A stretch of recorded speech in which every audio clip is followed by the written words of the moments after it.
Après la réalisation de la robe Lupin, d'ailleurs je vous mets le vlog en barre d'infos si vous ne l'avez toujours pas vu, j'avais clairement besoin d'un projet couture qui soit rapide et simple. Et je pensais vraiment que ce projet serait hyper rapide. Je pensais l'avoir terminé en l'espace d'une après-midi. Et clairement, ce ne fut pas le cas. Il m'a bien fallu 4 jours pour le compléter. Bonjour à tous et bienvenue dans cette nouvelle vidéo. Aujourd'hui, je vous propose de coudre ensemble une jupe appli cartridge dans ce magnifique natté de coton inspiration tartan, pied de poule. Un nom assez long pour dire que finalement, je vais coudre une jupe qui n'est finalement pas si simple à réaliser que ça, étant donné que le tissu s'effiloche énormément.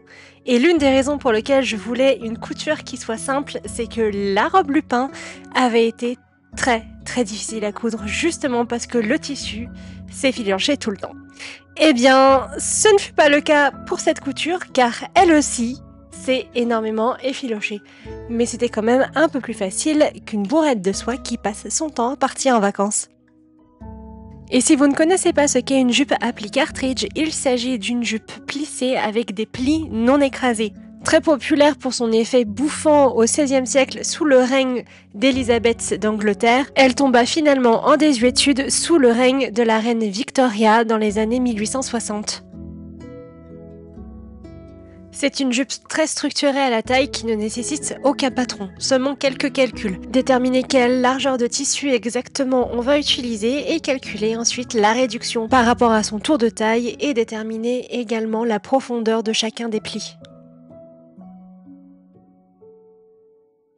Personnellement, j'ai décidé d'utiliser l'entièreté de la largeur de ma laise x2, c'est-à-dire que ma laise mesurait 1,50 m de largeur et j'ai découpé 2 pans à l'intérieur de ma laise, donc soit 3 mètres d'envergure exactement. J'ai ensuite déterminé la longueur que je voulais, et étant donné que je voulais qu'elle descende jusqu'à mes chevilles, il me fallait 1 mètre en tout de longueur, plus les marges de couture. Et coup de chance, je suis tombée exactement sur une ligne bleue par rapport à mon tissu, ce qui a fait que je n'ai pas eu besoin de marquer exactement où je devais couper, étant donné qu'en plus, mon tissu ne marquait absolument pas ni à la craie, ni au crayon, ni même au stylo. Donc j'étais assez contente de pouvoir me faciliter la vie en utilisant directement les lignes qui composaient le tartan.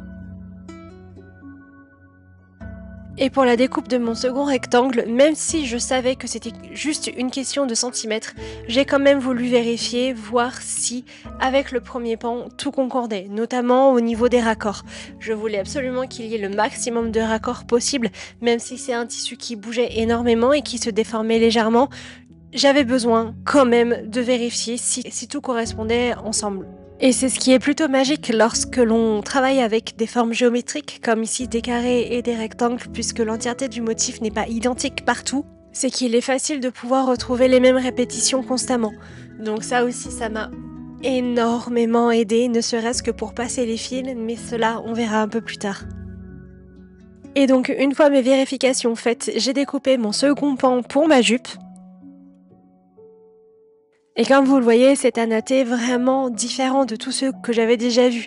Le fait qu'il y ait du pied de poule, que tout ne soit pas exactement dans le même sens, le fait qu'il y ait les carreaux d'inspiration tartan, je trouve que ça lui donne vraiment un caractère différent de tous ceux que j'ai vus auparavant.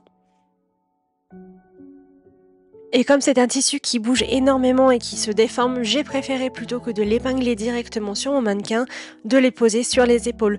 Comme ça, je savais qu'il y avait moins de chances qu'il stretch et qu'il se déforme. Même si techniquement c'est aussi possible que ça se passe comme ça. Mais enfin, c'était temporaire, juste question de quelques minutes. Puis j'ai découpé mes ceintures, puisque je vais en avoir besoin de 2, étant donné que j'ai découpé 2 pans et que je vais laisser 2 fentes, une à gauche et une à droite. Et pour ce faire, j'ai choisi les petits carrés et les petits rectangles. Comme vous pouvez le voir, il y a des grands rectangles et des grands carrés, et donc du coup, j'ai plutôt choisi une ceinture étroite plutôt qu'une ceinture qui soit épaisse. Et voilà, littéralement 5 minutes après, j'ai récupéré les 2 pans de ma jupe sur mon mannequin pour pouvoir les assembler ensemble. Et une des grandes confusions que j'ai eues avec ce tissu, ça a été l'endroit et l'envers, étant donné que les fils pied de poule passent à gauche et à droite et que ça change énormément dans le motif. J'ai eu un peu de mal à me repérer sur l'endroit et l'envers et par conséquent, par précaution, j'ai préféré mettre des petits papiers qui me marquaient mes endroits. Comme ça, j'étais sûre de ne pas me tromper et de ne pas déséquilibrer l'entièreté de la jupe avec quelque chose de différent sur le devant et sur l'arrière. J'ai ensuite vérifié par rapport à mon pli, à ma taille pour pouvoir faire les plis cartridge que je ne m'étais pas trompée et que j'avais bien fait mon raccord correctement avant de déterminer la profondeur de ma fente et de commencer à épingler les deux bords ensemble. Et pour être sûr que les raccords soient parfaits, j'ai pris un temps supplémentaire pour épingler. Mais avec un tissu qui bouge très régulièrement et qui se déforme, eh bien malheureusement il y a eu des ratés. Mais un jour j'y arriverai. Je ferai un raccord absolument parfait. Je me le jure, un jour, j'y arriverai. Et bon, même si c'est un projet où il y a énormément de couture à la main, pour l'assemblage des deux pans ensemble, j'ai décidé de le faire à la machine. Clairement, je ne me sentais pas de faire 2 mètres d'assemblage à la main. Et pour le coup, j'ai préféré la commodité du confort de la couture à la machine à coudre. Et une fois mon assemblage terminé, j'ai préformé ma fente à la main pour être sûre qu'elle soit correctement alignée et qu'elle ne bouge pas par rapport aux marges de couture. Et comme c'est un atté qui est assez épais, le marquer au fer n'a pas été une mince affaire. Il a vraiment fallu que je passe un bon moment dessus pour être sûre qu'il reste couché correctement et que j'utilise mes outils de tailleur évidemment pour pouvoir les coucher correctement et être sûre qu'ils ne bougent pas. Et même comme ça, ils ont réussi à bouger et j'ai dû le refaire une seconde fois un petit peu plus tard.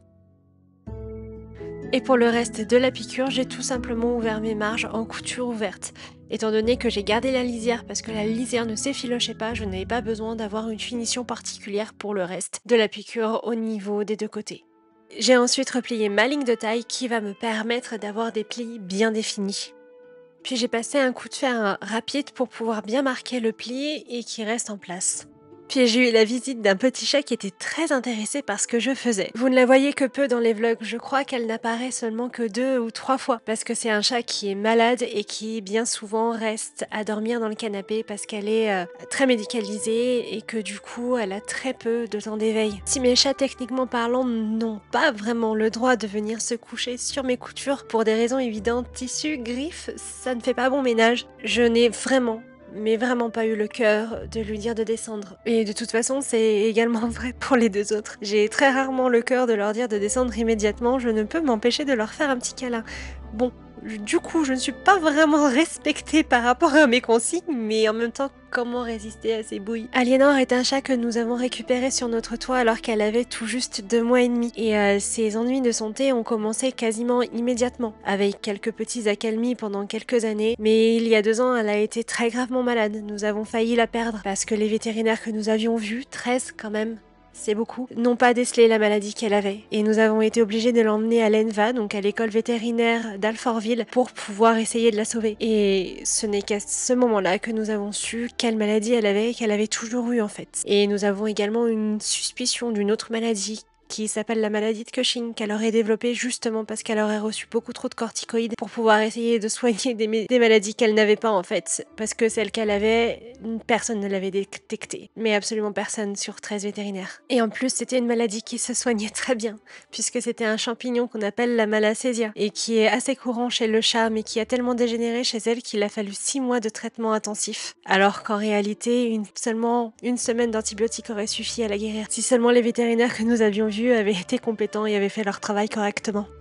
Mais retournons à notre couture, j'ai finalement décidé de bâtir l'entièreté des zones des plis pour être sûr que ça ne bouge pas et que ça reste aligné par rapport au motif. D'ailleurs, Aliénor était très intéressée par ce que je faisais et aurait bien sauté sur le fil pour pouvoir l'attraper. Et après réflexion, j'ai décidé de commencer par coudre l'ourlet avant même de marquer mes plis, car il est toujours plus simple de faire son ourlet avec un tissu bien à plat.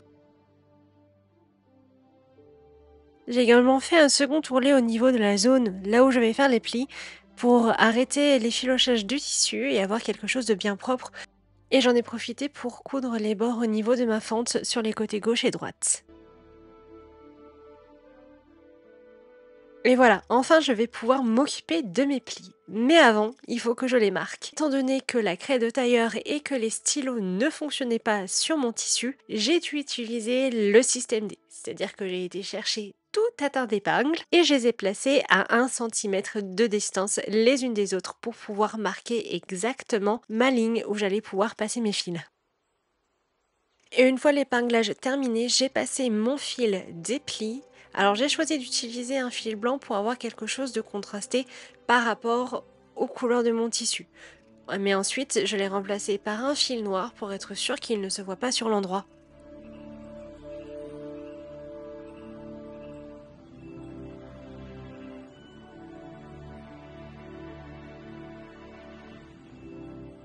Et je vous ai pas montré l'entièreté du processus, mais j'ai tiré 3 lignes pour être sûr que ce soit solide, qu'il n'y en ait pas une qui casse, mais surtout pour être sûr que les plis soient correctement positionnés sur l'entièreté de la longueur par rapport à ma zone de pli.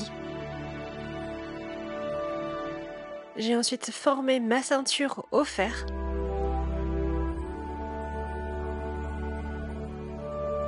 Avant de la coudre entièrement à la main. Mais comme j'avais fait 2 ceintures, il a fallu que je les couse les 2. Et il y a énormément de couture à la main dans cette jupe. Résultat, eh bien, au bout de 4 jours à travailler dessus, j'ai terminé avec une tendinite et un torticolis. Je peux vous dire que je ne suis pas prête de recommencer autant de couture à la main pour un projet. Et voilà, maintenant il est temps de passer à la couture des plis. Chacun des plis doit être cousu 2 fois pour plus de solidité, mais on pourrait aussi également les coudre une 3e fois et faire un nœud à la fin de la 3e boucle pour être sûr que ça reste bien en place et que ça soit encore bien plus solide. Mais en fait, même comme ça, la couture reste assez fragile. Le mieux est de coudre avec un fil double et bien de faire au moins 3 coutures avec une couture avec un nœud, ce qui permet vraiment d'accrocher correctement la ceinture et d'éviter qu'elle tombe ou qu'elle ne se casse. Ce qui m'est arrivé, je pense d'ailleurs que c'est à cause du poids du tissu. J'ai dû recoudre les 2 ceintures 3 fois avant de trouver vraiment la bonne technique pour être sûr que ça ne se décousse pas. Et pour terminer ma ceinture, j'ai décidé de fermer à l'aide de crochets et d'œillets, ce qui est une technique couramment utilisée d'un point de vue historique et qui permet d'avoir des fermetures invisibles. Et voilà, cette vidéo est maintenant terminée. C'est une réalisation assez simple qui peut être également réalisée par des débutants. En tout cas, moi j'espère que vous l'avez appréciée. Si c'est le cas, n'hésitez pas à la commenter, la liker et la partager. Et moi je vous dis à bientôt pour de nouvelles aventures extraordinaires sur ma chaîne.